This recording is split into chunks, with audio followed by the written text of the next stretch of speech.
Hello everyone, my name is Jigdesh. In today's session, we will study about the lattice translational vectors, unit cell and primitive cell. First we have to study about the lattice translational vectors. An ideal crystal is composed of atoms arranged on a lattice defined by the three fundamental translational vectors A, B, C, such that the atomic arrangement looks the same in every respect when viewed from R and R dash. What is the formula for translational vectors? Here, first we have to consider the two-dimensional lattice. So in the previous sections we have studied about the lattice. Here there are some points or the positions of the atom or molecules, so which is arranged in three-dimensional pattern. Now we are considering the two-dimensional lattice. Here the position vector of any lattice in two dimension. Here we have written the R dash is equal to R plus N1 into A plus N2 into B. We want to move from the point R to R dash, then we need to use a transformation or translation vector, that is T. So in that expression, that is R dash is equal to R plus N1 into A plus N2 into B. So where N1 and N2 are the integer values and which represents the number of lattice points along X axis and Y axis. Suppose if we take in three-dimensional crystal lattice, the location of any other lattice is defined as, that is R dash is equal to R plus N1 into A plus N2 into B plus N3 into C. So here N1, N2, N3 are the integers. So we need to transfer from one point to another point in a crystal lattice. So in such cases we have to use the lattice translation vectors. That is lattice translational vectors T is equal to N1 into A plus N2 into B plus N3 into C. So by using this formula we can translate from one point to another point, or that is R to R dash.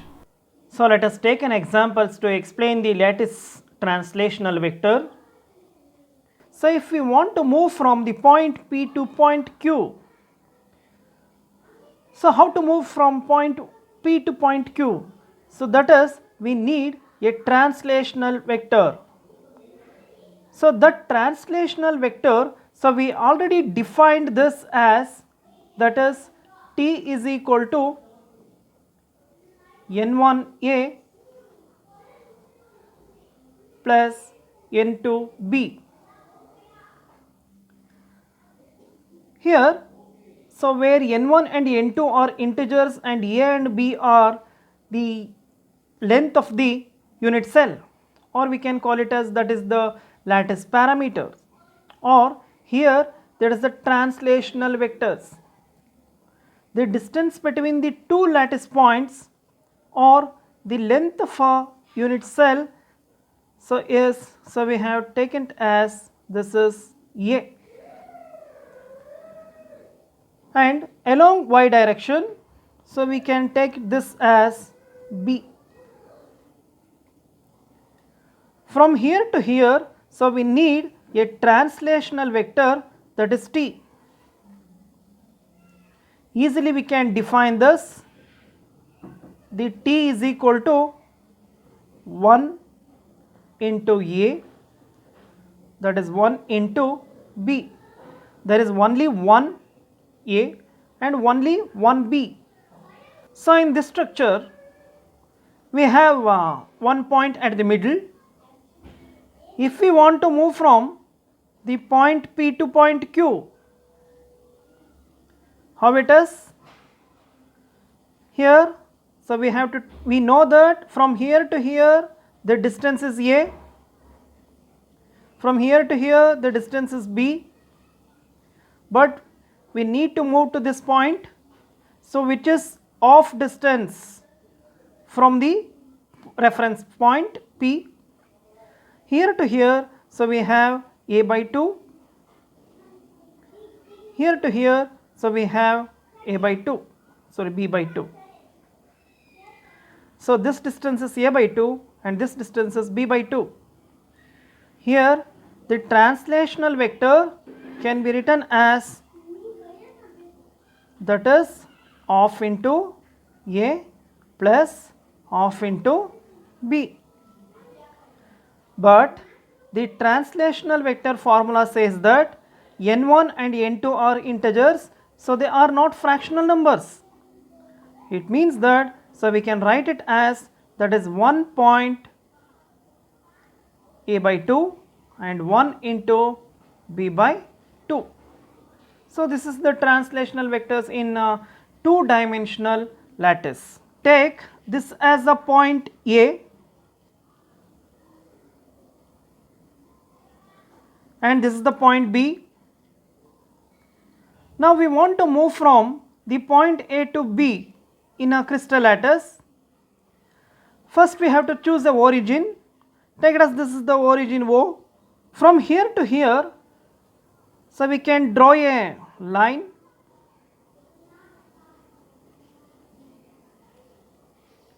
This line, which is called as position vector R. Now we have considered one more point, that is B. We have to move from point A to point B. For this we need a translational vector T, and distance between the point O and B, so this can be written like this. This is R dash vector. We know the formula, R dash is equal to R plus T. So all are vectors. First we have to find out, so how to move from the origin O to A. So at this point, so we have the 2A and 2B. Now we have to move from point A to B. It means that we have to find out the translational vector values. This is A and this is B. So now we can write it as the vector R is equal to, that is, 2A plus 2B. The translational vector T can be written as A, and this is moving in reverse direction. Take it as a B vector. Now we have to find out the R dash, that is R plus T. We are substituting here the 2A plus 2B minus, plus A minus B. We are adding R and T. Therefore, that is 3A, 2B minus B, that is plus B. R dash is nothing but 3A plus B. So we can check this by this diagram. From the origin, this is A, 1, A, this is 2A and this is 3A. 1, 2 and 3A, it is correct. And this is 1B plus B. R dash value is found to be 3A plus B. The atomic arrangement in the crystal looks exactly the same to an observer who is at R dash or R. So for both the observers, so if we are looking from these 2 points A and B, so we are observing the point O. So for both the observers who are at point A and B, for them, so this nature looks same. So this is the vectors A and B are, so this small A and B are called the primitive translational vectors. What is unit cell? The unit cell is the smallest building block of a crystal consisting of atoms, ions or the molecules whose repetition in space produces a crystal lattice. Now what is unit cell? Here there are number of lattice points. We have to consider a geometrical figure. So which gives it is the building block of the crystal lattice. It is a minimum volume cell, we can say. So it is a minimum volume cell. So from this, so we can construct a parallelogram or a cube. Here the parallelopiped, so which means it has a 6 faces of parallelogram. In that diagram, so we can observe in purple color, so that is a parallelepiped. It has 8 atoms at the corners. So at the top, so we have 4 atoms, at the bottom we have 4 atoms. So they are interconnected and forms a parallelepiped. So it is not necessary that all these sides should be equal. So it may be different, that is along x-axis, along y-axis or along z-axis. The repetition of the unit cell again and again in all the directions which can produce the crystal lattice. So in a crystal lattice there are number of unit cells. Here we have considered only one unit cell. For example, it has a 3 coordinates, x coordinate, y coordinate and z coordinate. The edge length. So unit cell is defined by the length of its edges. Along x-axis, so we have along the center is, take it as a O, that is OA, the length of that unit cell along x-axis, so we have taken as A, small a. Along y-axis, so we have taken this as small b. Along z-axis, we have taken this as C, small c. Here, the A, B, C are lattice parameters or cell parameters which represents the length of the unit cell. Alpha, beta, gamma are the angles. An angle which is opposite to the length of the unit cell A, that is alpha. That is nothing but the angle which lies between B and C. Beta is which is the opposite to the length of the unit cell B, that is beta. It is the angle between C and A. And gamma, it is the angle between B and A, which is opposite to C. So these 3 are the interfacial angles. So we can call it as interfacial angles or the angles of unit cell. There are 3 types of unit cells: simple cubic, body centered cubic and face centered cubic. So here we have taken the simple cubic where the 8 atoms are arranged in a pattern. In this left side diagram, so we can observe that, so this is the actual picture of that crystal lattice, that is 8 atoms are arranged like this, and in the second diagram, in the middle one, so only for our writing purpose, so we have written like this, that is a simple cubic.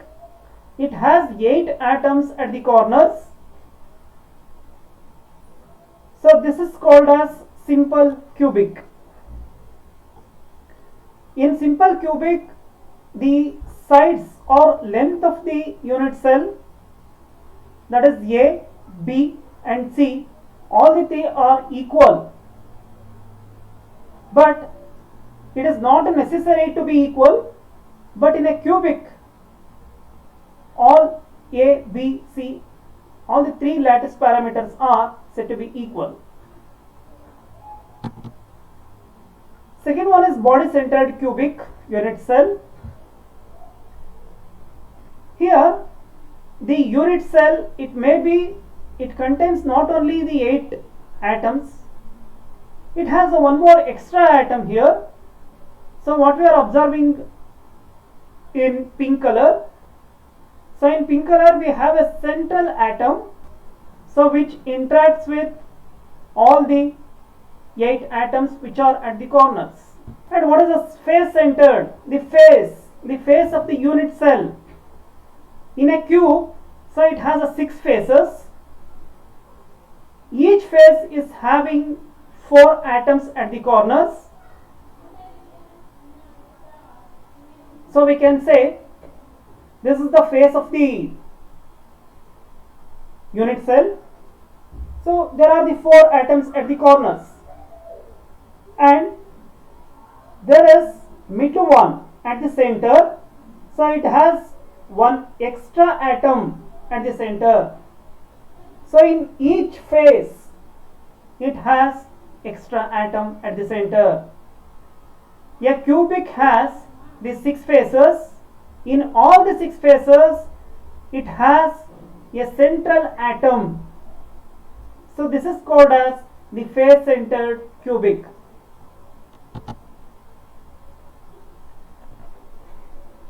What is primitive cell?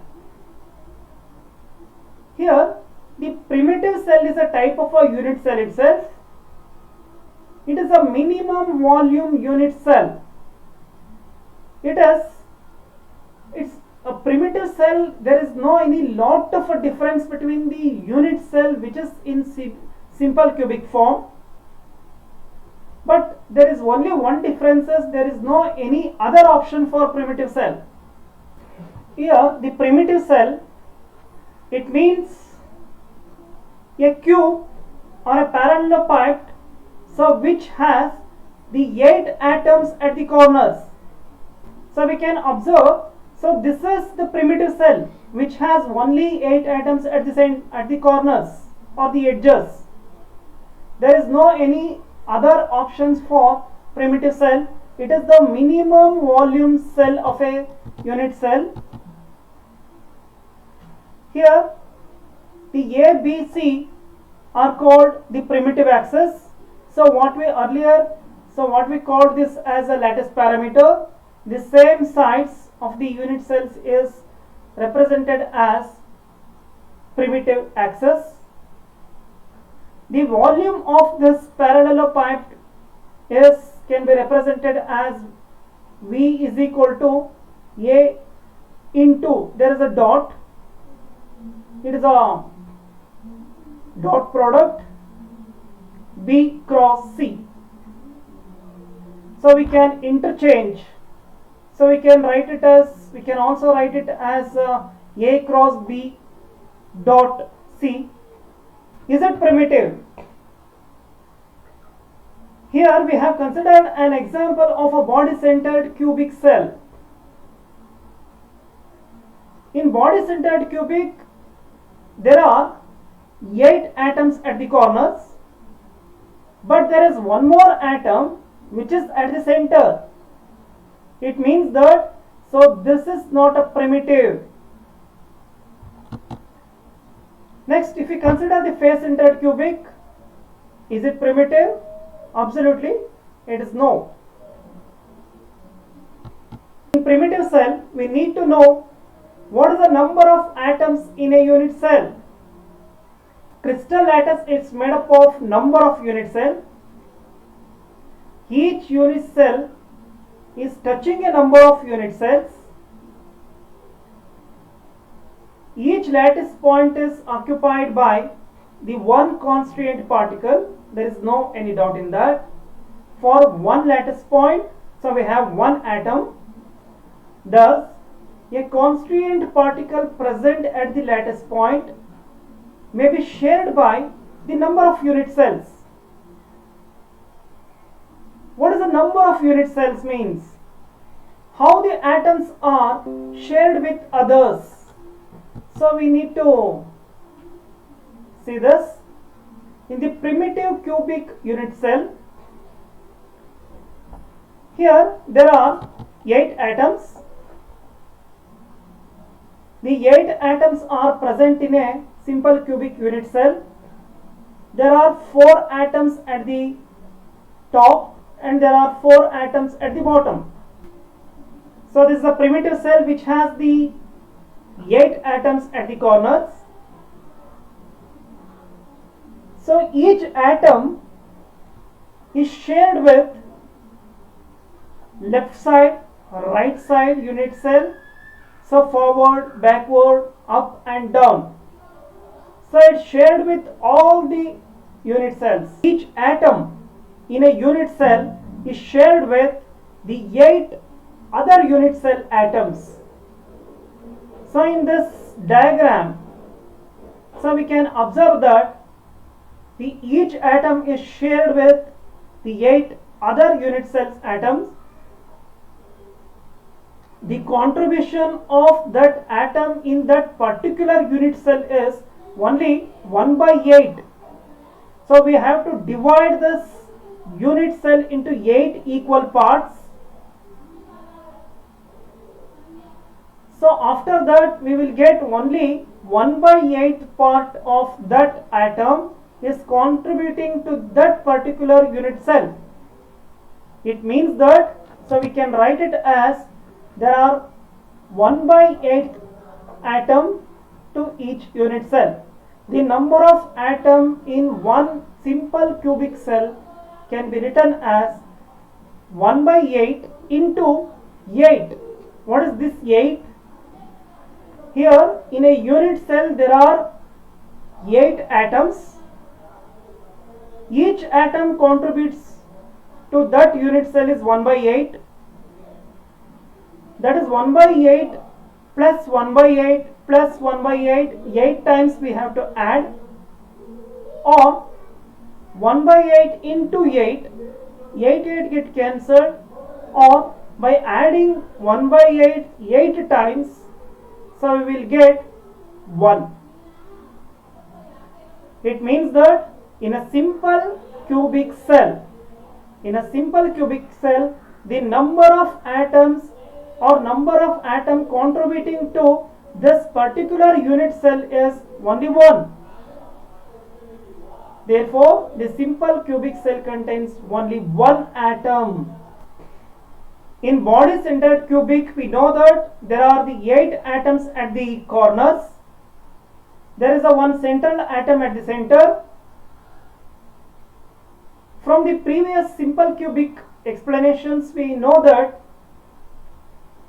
each atom shared with the 8 other unit cells. So that's why each atom contributes only 1 by 8 part of that atom to that unit cell. That is 1 by 8 into 8. So we will get a 1, and 1 atom which is at the center.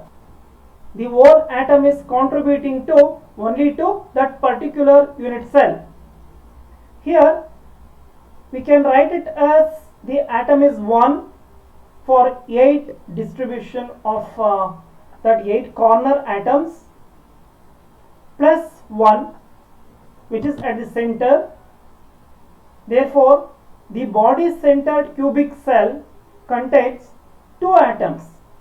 The number of atoms present in the body-centered cubic is 2. In face-centered cubic, we know that there are 8 atoms at the corners. There are 6 atoms at the faces. It means that the contribution of that corner atom is only 1 by 8 to that particular unit cell. Thus, the contribution of 6 such face-centered atom to that unit cell is of. It means there are 6 faces. So each atom is contributing only half of that. That is, half into 6 faces will be equal to 3. Then the total number of atoms present in the face centered cubic, that is 1 by 8 into 8 is 1 plus 3 atoms which are at the faces. So totally the total number of atoms present in the face centered cubic is 4 atoms. Here in primitive cell, there is always one lattice point per primitive cell. Because it is a minimum volume cell, the number of atoms per primitive cell is only 1. If it is more than 1, then it is non-primitive cell. We cannot call this as a primitive cell. The primitive cell condition is it should have the only one atom. Suppose if we take in the simple cubic, there are 8 atoms at the corners. How we say that it is having only one atom? Because it has 8 atoms, but contribution of each atom is 1 by 8. So if we add all the atoms together, so the sum of all the atoms should be 1. It becomes 1. So that's why the simple cubic is nothing but the primitive cell. But in case of body centered cubic, what happens? It has one more atom at the center. The condition for primitive cell is there should be only one.